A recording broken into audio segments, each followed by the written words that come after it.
Hey guys, क्या आप जानते हो जब आप किसी से कहते हो किसी से कुछ मत छीनो, इस बात को इंग्लिश में कैसे कहेंगे? अगर आप नहीं जानते हो तो चलिए मैं आपको बताता हूँ। सबसे पहले जानते हैं छीनना को इंग्लिश में क्या कहते हैं। तो आपने याद रखना है, छीनना को इंग्लिश में कहते हैं स्नैच, SNATCH। स्नैच मीन्स होता है छीनना।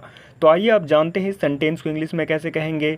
तो जब भी आपने किसी से कहना हो किसी से कुछ मत छीनो, तो आप इस बात को इंग्लिश में कह सकते हैं don't snatch anything from anyone. Don't snatch anything from anyone. आइए एक और सेंटेंस देखते हैं। जब आप किसी से कहते हो किसी से कुछ छीन लेना एक बुरी आदत है। अक्सर हम बच्चों को ये बात बताते हैं किसी से कुछ छीन लेना एक बुरी आदत है।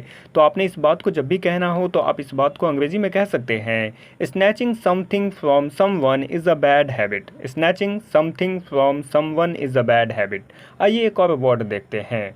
क्या आप जानते हो ध्यान देना, सावधान, ख्याल रखना, इन तीनों को इंग्लिश में क्या कहते हैं? इन तीनों के लिए इंग्लिश में एक ही वर्ड का यूज़ किया जाता है। इन तीनों को हम लोग कह सकते हैं heed, HEED, heed. Heed means होता है ध्यान देना, सावधान या ख्याल रखना। चलिए मैं आपको कुछ सेंटेंसेस बताता हूँ। जब आप किसी से कहते हो उसने हमारी चेतावनियों पर कोई ध्यान नहीं दिया। अक्सर ऐसा होता है ना, जब हम किसी को किसी चीज़ के बारे में चेतावनी दे और वो ध्यान न दे, तो जब भी आपने इस तरह के सेंटेंस कहने हो तो आप हीड का प्रयोग कर सकते हैं।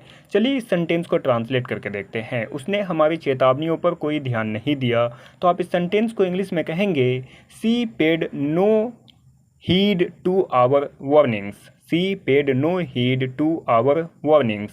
आइए एक और सेंटेंस देखते हैं। जब आप किसी से कहते हो उन्होंने अफवाहों पर थोड़ा ध्यान दिया। ऐसा होता है ना, कुछ लोग अफवाहों पर बिलीव कर लेते हैं।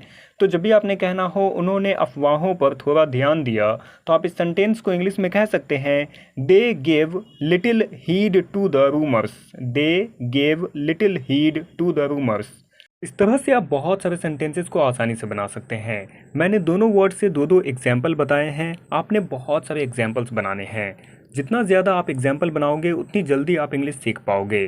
तो आप मिस्टेक से मत डरो, आपने कमेंट करके बताना है एक एक सेंटेंस। अगर गलत होता भी है तो मैं करेक्शन कर दूंगा। सो प्लीज़ आपने कमेंट करना है एंड प्लीज़ इस वीडियो को लाइक करें और अपने सभी दोस्तों के साथ शेयर करें। तो चलिए मिलते हैं नेक्स्ट वीडियो में, तब तक अपना ख्याल रखें। Thanks for watching.